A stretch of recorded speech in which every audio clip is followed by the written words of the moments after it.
আসসালামু আলাইকুম রহমতুল্লাহি ওয়া বারাকাতুহু। প্রিয় দিনদার মুমিন মুত্তাকিন ভাই ও বোনেরা, আশা করি আল্লাহ পাকের অশেষ রহমতে আপনারা সবাই ভালো আছেন। আজকে খুব গুরুত্বপূর্ণ একটি আমলের কথা বলবো। যদি এই আমলটি আপনি করতে পারেন, এই আমলটি নারী পুরুষ উভয়ই করতে পারবে। যদি এই আমলটি করতে পারেন তাহলে আপনার জীবনে অনেক কিছু পরিবর্তন ঘটে যাবে। তবে এই আমলটি করলে কি ফল পাবেন? এই আমলটি করলে যদি আপনি ঋণগ্রস্ত থাকেন, তার ঋণের ব্যবস্থা কোনো না কোনো ভাবে আপনার টাকার ব্যবস্থা হয়ে যাবে। যদি আপনার সংসারে অশান্তি থাকে, এই আমলের মাধ্যমে সংসারে সবাই বরকত লাভ করতে পারবে। এই আমলের মাধ্যমে আপনার জীবনে ঘটে যাওয়া খারাপ অনেক কিছুই তা পরিবর্তন করতে পারবেন। মানসিক ভাবে আপনি শান্তি পাবেন যদি এই আমলটি করতে পারেন। তবে এই আমলটি কিভাবে করবেন সেটা আমি একটু পরে বলে দিচ্ছি। প্রিয় দর্শক, এই আমলটি করার জন্য আপনাকে অবশ্যই 3টি সূরা লাগবে এবং এই 3টি সূরা সহি শুদ্ধভাবে আপনাকে আগে মুখস্থ করে নিতে হবে, তারপরে কিন্তু এই আমলটি করতে হবে। আর সূরাটি কি প্রথমে বলেছি, সূরা ফাতিহা, তারপরে সূরা ইখলাস, সূরা নাস, এই 3টি সূরা পড়ে তারপরে এই আমলটি করবেন। তো আমলটি করার নিয়ম হচ্ছে গিয়ে প্রথমে বলে দিচ্ছি মহিলাদের জন্য, মহিলারা কিভাবে এই আমলটি করবে।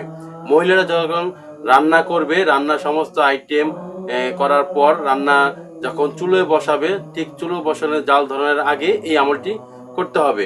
যেমন চুলোতে জাল ধরানোর আগে তাকে সূরা ফাতিহা 7 বার পড়তে হবে, তারপরে সূরা ইখলাস 7 বার পড়তে হবে, সূরা কাউসার 7 বার পড়তে হবে, তারপর 100 বার দুরূদ শরীফ পড়তে হবে, তারপরে 100 বার আলহামদুলিল্লাহ পড়বে, 100 বার সুবহানাল্লাহ পড়বে।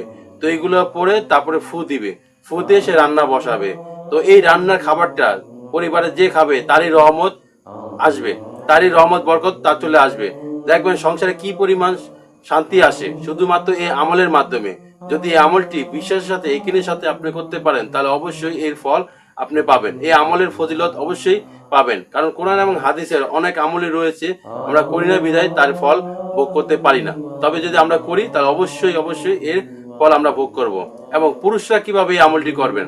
পুরুষরা এই আমলটি করতে পারবেন, তারা কোনো খাবার কিনে নিয়ে আসলে সেই খাবারের উপরে তারা ফু দিবে। সূরা ফাতিহা 7 বার পড়বে, সূরা কাউসার 7 বার পড়বে, সূরা ইখলাস 7 বার পড়বে, দুরূদ শরীফ 100 বার পড়বে, সুবহানাল্লাহ আলহামদুলিল্লাহ 100 বার পড়ে ফু দিয়ে সেই খাবারটা পরিবারের সবাই মিলে খাবে। তাহলে সংসারে সুখ শান্তি অনেক কিছুই চলে আসবে। আপনার সংসারে যদি অশান্তি থাকে তাহলে এই আমলটি অবশ্যই অবশ্যই করতে পারেন। তাহলে খাবারের বরকতের মাধ্যমে আপনার সংসারে সুখ শান্তি নেমে আসবে। প্রিয় দর্শক, সূরা ফাতিহা কিভাবে পড়বেন এখন বলছি। বিসমিল্লাহির রহমানির রহিম, আলহামদুলিল্লাহি রাব্বিল আলামিন আর রহমানির রহিম মালিকি ইয়াউমিদ্দিন ইয়্যাকা না'বুদু ওয়া ইয়্যাকা নাস্তাইন ইহদিনাস সিরাতাল মুস্তাকিম সিরাতাল লাযিনা আন'আমতা আলাইহিম গায়রিল মাগদুবি আলাইহিম ওয়ালাদ-দাল্লিন আমিন। এই সূরাটা পড়ে 7 বার আপনি ফু দিবেন। ঠিক এরকম ভাবে সূরা কাউসার এবং সূরা ইখলাস পড়েও ফু দিবেন, তারপর দুরূদ শরীফ পড়বেন, এভাবে পড়ে ফু দিবেন।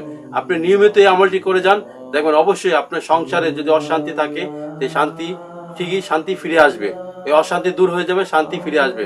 সংসারে সবাই ভালো হবে এবং সবার মন মানসিকতা ভালো হয়ে যাবে শুধুমাত্র এই একটি আমলের মাধ্যমে। কারণ সংসার যদি সুখে থাকে দুনিয়ার সবকিছুই আপনার ভালো লাগবে, আর সংসারে যদি অশান্তি লাগে দুনিয়ার কোনো কিছু আপনার ভালো লাগবে না, যত টাকা পয়সা কামান। সুতরাং সংসারকে সুখে শান্তিতে রাখার জন্য ফ্যামিলির সবাই মিলে, এটা ছোট বড় সবাই মিলে এই আমলটি করতে পারেন। খাবারের আগে আপনি এই আমলটি করতে পারেন, যে কোনো খাবার খাওয়ার আগে তারপর সূরা ফাতিহা, সূরা ইখলাস, সূরা নাস এগুলো পরে ফু দিয়ে তারপরে খাবারটা খান, অবশ্যই রহমত বরকত আপনার ঘরে নাজির হবে।